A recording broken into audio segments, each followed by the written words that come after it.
پسینہ آئے. آج لوگ مزدوری نہیں کرتے, دائیں بائیں دیکھتے ہیں. لوگ اپنے اندر وہ توانائی, وہ غیرت, وہ خودداری پیدا نہیں کرتے. بھائی گردن کو جھکا دیتا ہے خیرات کا پتھر, جہاں میں مانگنے والوں کے سر کبھی اونچے نہیں ہوتے. اور ایک بار کہنے لگے غیرت ہے بڑی چیز جہاں نے تگ و دو میں, پہناتی ہے یہ فقر کو تاج سردارا.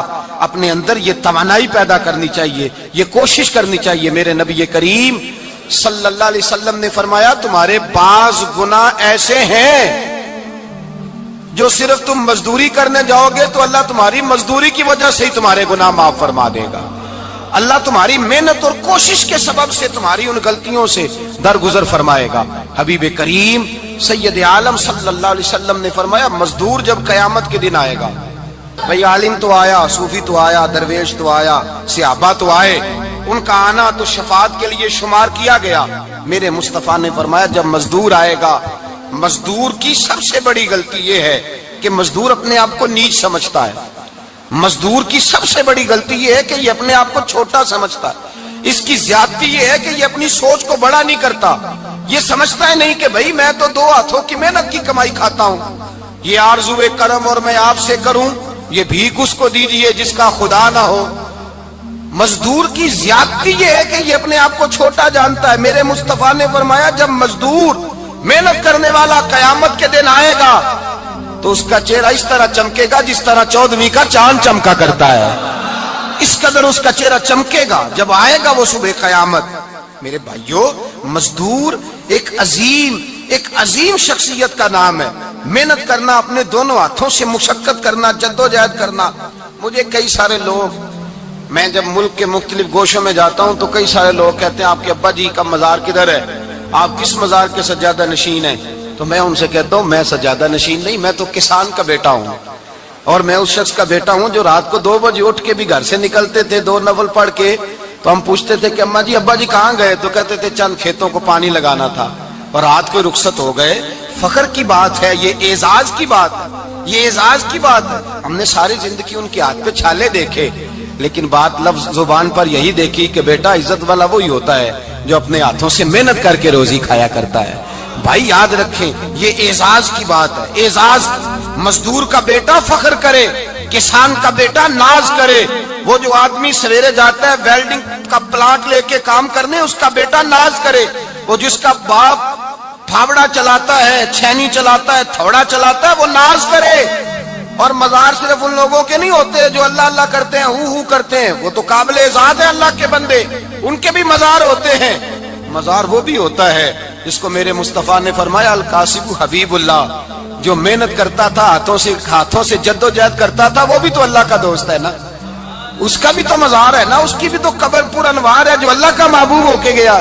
تو بھائی اپنا اعزاز جانے سمجھے اس بات کو. میرے مصطفیٰ کریم صلی اللہ علیہ وسلم مزدور کو عزت دیتے, وقار دیتے, اور جو حضور کے گھر میں خادم ہوتے ان کی ناز برداری کرتے. ہمارے گھر میں جو بی بی برتن دھوتی ہے وہ ہمارے ساتھ بیٹھ کے روٹی نہیں کھا سکتی, اس کو یہ اجازت نہیں ہوتی. ہمارا جو مزدور ہوتا ہے نا, ایک صاحب کہنے لگے یہ بچہ میرے پاس کام کرتا ہے, اس کے ابا جی بھی کرتے تھے. تو میں نے کہا اس کا مطلب یہ ہے کہ تم نے آگے نہیں بڑھنے دیا, تم نے کہا مزدور ہی رہنا ساری زندگی, یہی رہنا میرے پاس, آگے نہ بڑھنا. میرے مصطفیٰ کریم سید عالم صلی اللہ علیہ وسلم کے پاس جو لوگ کام کرتے تھے, محنت کرتے تھے, مشقت کرتے تھے. ہمارا ملازم ڈرتا ہے, کامتا ہے, وہ بات کرتا ہے تو صاحب جی کہتے کہتے زبان تھکتی ہے, 100 دفعہ موڈ کو دیکھتا ہے, گالیاں کھاتا ہے بیچارہ, اس کی عزت نفس کو اچھالا جاتا ہے, اس کو رسوا کیا جاتا ہے, اور وہ بیچارہ رات کو رضائی میں منہ دے کے روتا ہے کہ یار میرے نصیب صرف اس لیے کمزور ہیں کہ میں غریب کے گھر میں پیدا ہوا ہوں. ہم احساس نہیں کرتے, اور مزدور کو کبھی موقع مل جائے جان چھوٹنے کا تو بھاگ جاتا ہے. ہمارا کردار اور اخلاق ایسا نہیں ہوتا. حضرت زید بن حارثہ رسول اللہ کے غلام تھے, نبی پاک کے گھر میں جھاڑو دیتے تھے, برتن مانجتے تھے. یہ بچپن میں اپنے قبیلے سے گم ہو گئے تھے, کسی نے اغوا کر کے لا کر کے بیچ دیا, گم ہو گئے تھے. حضور کی بارگاہ عالی مرتبت میں لائے گئے. حضرت زید بن حارثہ سارا دن کام کاج کرتے. کوئی آدمی آیا ان کے علاقے کا, مکہ مکرمہ, ان کو پہچان کر واپس گیا ان کے قبیلے میں, اور جا کے بتلایا کہ تمہارا بیٹا تو محمد ابن عبداللہ صلی اللہ علیہ وسلم کے پاس. اس وقت حضور نے بھی اعلان نبوت نہیں فرمایا تھا. ان کے والد حارثہ چچا لینے آئے اور نبی پاک کے پاس آئے تو 2 تھیلیاں اشرفیوں کی بھر کے لائے. کہنے لگے حضور یہ پیسے لے لیں, 2 تھیلیوں میں پیسے ڈالیں, دینار ہے درہم ہے, حضور لے لیں, ہمارا بیٹا دے دیں. نبی پاک صلی اللہ علیہ وسلم نے فرمایا تمہیں غلطی لگ گئی ہے, پیسے پیچھے ہٹاؤ, میں زید کو بلاتا ہوں, میں زید کو, ادھر دیکھیے گا, میں زید کو, میں اسے بلاتا ہوں, اگر وہ جانا چاہے تمہارے ساتھ تو مجھے اعتراض نہیں لے جانا. چچا اور باپ کہنے لگے آپ عجیب بات کرتے ہیں, وہ غلامی چھوڑ کے نہیں جائے گا, آپ عجیب بات کرتے ہیں, وہ مزدوری چھوڑ کے بادشاہی اختیار نہیں کرے گا, ہم کھاتے پیتے لوگ ہیں, اس کی ماں ترس گئی ہے, اس کو ملنے کو بہنیں روتی ہیں, وہ جائے گا نہیں. میرے حبیب نے فرمایا تم نے ابھی یہ ذائقہ چکھا نہیں, تمہیں اس کا پتہ نہیں, تو میں بلاتا ہوں, اگر جانا چاہے تو پیسوں کی ضرورت نہیں, لے جانا. حضرت زید کو پیغام دیا, آئے, حضور نے فرمایا وہ تمہارے والد کھڑے ہیں, وہ چچا ہیں, لینے آئے ہیں. جناب زید گئے, باپ کے گلے سے لگے, بچھڑے ہوئے باپ بیٹا ایک دوسرے کو مل کے کھل کے روئے. کہا بیٹا تیری ماں کی آنکھیں پتھر ہو گئیں تیرا رستہ دیکھ کے, تیری بہنیں ترستی ہیں تیرے چہرے کے دیدار کو, بیٹا وہ گلیاں بھی روتی ہیں جن میں تو کھیلا کرتا تھا, پر اب فکر کی بات کوئی نہیں, اب کوئی پریشانی نہیں, میں پیسے لایا ہوں تجھے لے جاؤں گا. نبی پاک صلی اللہ علیہ وسلم نے دیکھا نا, جب باپ بیٹے کی گفتگو ہو گئی, آنسو بہ گئے, بوجھ ہلکے ہو گئے, تو میرے کریم نے فرمایا زید اگر تم چچا کے ساتھ والد کے ساتھ جانا چاہو تو میری طرف سے اجازت ہے, تم جا سکتے ہو. یہ لفظ کہے تو جناب زید دوڑ کے حضور کے قدموں میں آ کے بیٹھ گئے, حضور کے قدموں میں بیٹھ گئے, اور گویا فاضل بریلوی علیہ رحمہ نقشہ بیان کرتے ہیں, کہنے لگے تیرے قدموں میں رہوں, غیر کی ٹھوکر پہ نہ ڈال, میں جھڑکی. دنیا تے جو کم نہ آیا, دنیا تے جو کم نہ آیا, اوکھے سوکھے ویلے اس بے فیض سنگی کولوں ہسا بہتر یار اکیلے.